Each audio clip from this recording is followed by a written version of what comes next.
So the IDF today presenting new evidence showing hostages were being held in the basement of a Gaza's hospital. New video also from the October 7th terror attack is emerging. For the latest on both of these massive stories, let's get you out to Daniel Cohen, live for us in Tel Aviv this evening with the very latest. Daniel, good evening. Hi, Bianca. Yes, very big stories, and maybe the biggest is what's happening right now. I'm at a watch party.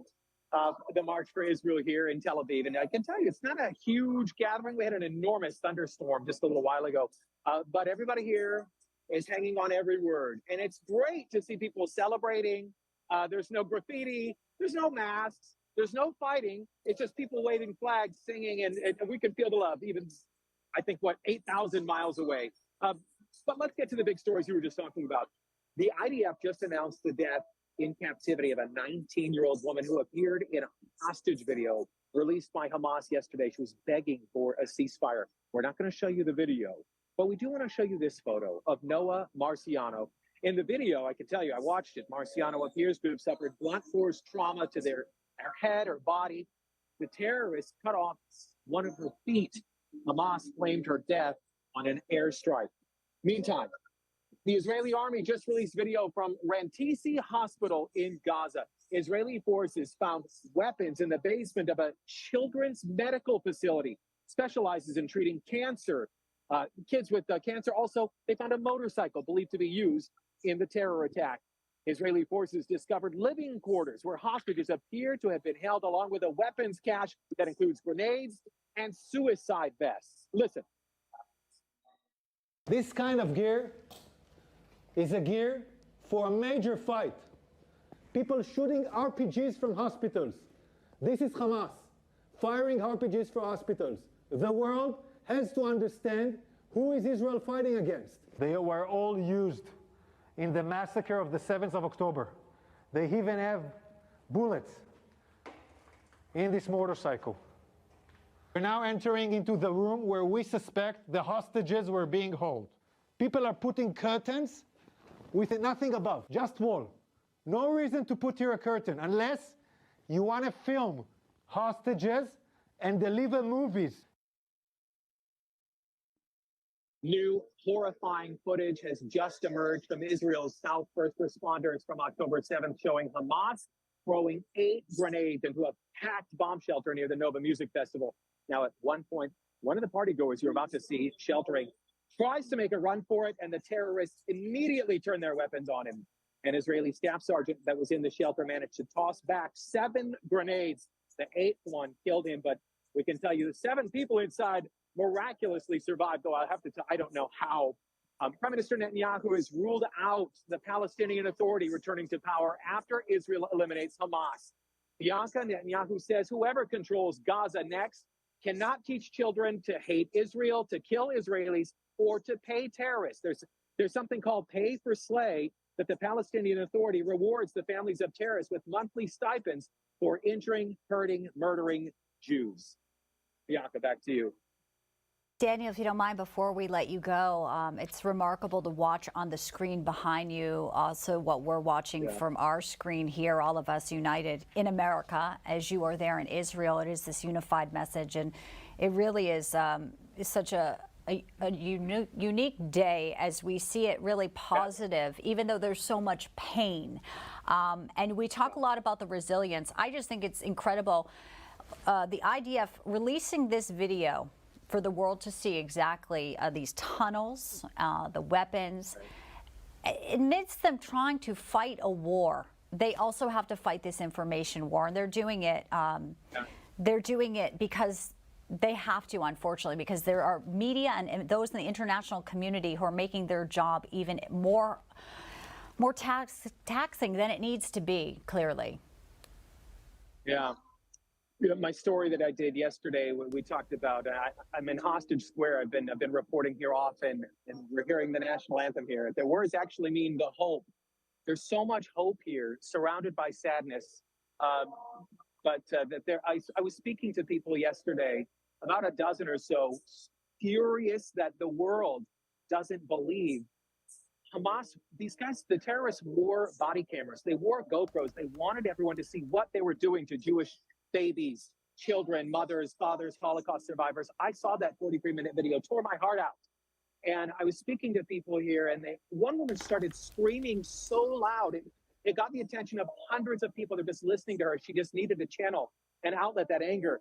And so, yes, it's nice to have a place in it here. Like I said, it's not a huge gathering right now, but enormous positivity and a smile, because the normal in Israel is not normal. Rockets, we had a rocket come over our heads an hour ago. You know, that it's not normal. I need to start saying it's abnormal that everyone here in Israel has to live with and deal with. Rocket fire coming, my children going downstairs a couple of times a day. They can't even go back to school yet.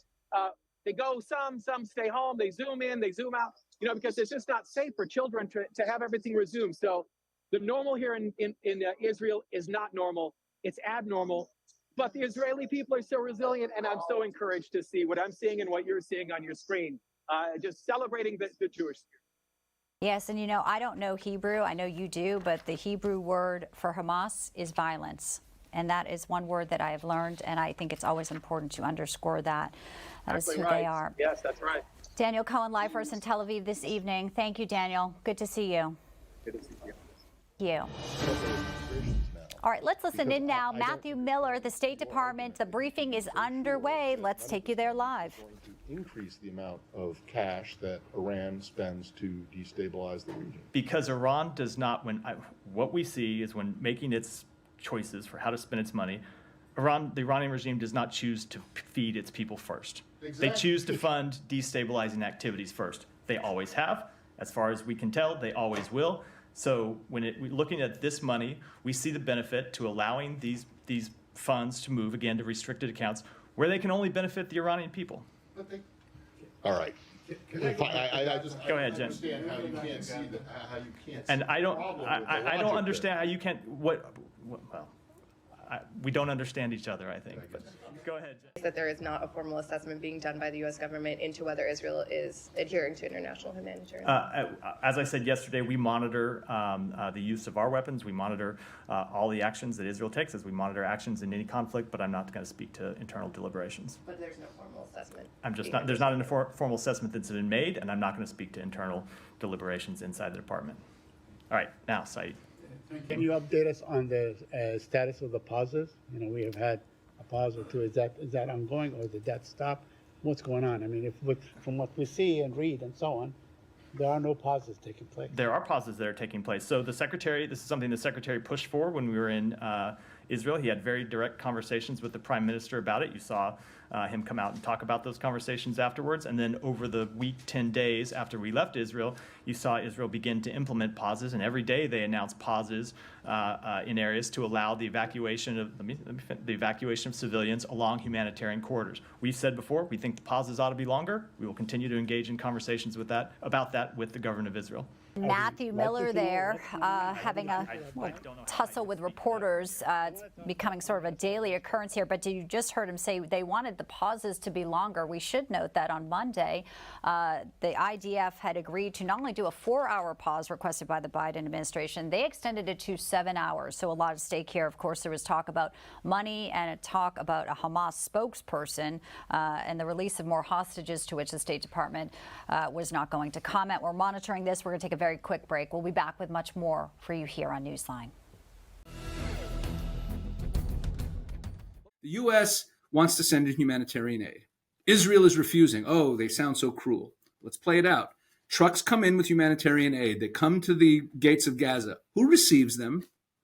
Well, they're received by Hamas because that's the only leadership.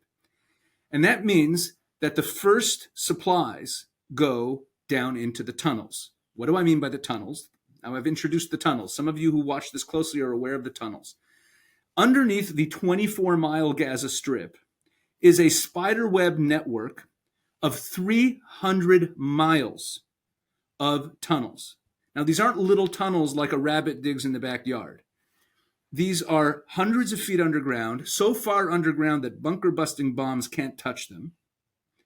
They have air conditioning, they have internet, they have electricity, they have running water.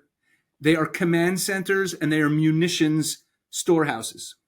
There are currently an estimated 40,000 Hamas fighters living in those tunnels, hiding out there, waiting for the air barrage to finish. And that's the army that's waiting for the Israeli soldiers. Okay. And remember, humanitarian aid enters Gaza. The civilians who are at risk and who are dying in bombings because the Hamas is not allowing them into the safe zone, those civilians aren't getting the humanitarian aid, and they're not getting the cover of the tunnels. They're not allowed in the tunnels. The tunnels are for the Hamas guys. And that's where all the food is going, and that's where all the water is going, and that's where all the fuel is going. Maybe they'll throw a few crumbs to everyone else for optics. But humanitarian aid in this particular war equals resupplying Hamas. And that's why Israel's been opposed. Israel wants to save more lives in the long run and get this done quickly. The longer Hamas can hold out in those tunnels underground, and the more ability they have to fight the Israelis, and the more civilian casualties mount, the harder it will be for Israel to end this quickly, thus saving more lives on both sides. Yeah. So quickly and decisively. Yes. So when Israel speaks about cutting off water and electricity, this is a big one. You see it on Twitter. Oh, they're cutting off the water and electricity. Okay. The only way to get the Hamas underground 40,000 who are in the tunnels, the only way to smoke them out and get them to come up for air is by cutting off water and electricity to Gaza. Because there's only so long they can stay down in the tunnels without water and electricity. If Israel does not cut off the water and electricity to Gaza, we cannot fight them by going into the tunnels. The tactical disadvantage and the bloodshed of our soldiers will be so severe if we descend into the tunnels to fight them in the tunnels. So what we need to do is get them to come above ground. So next time you see a news story about humanitarian aid and about the tunnel and about cutting off water and electricity, understand that if we were allowed by the Americans who are twisting Israel's arms, if we were allowed to do what we need to do, this could end a lot more quickly with a lot less bloodshed.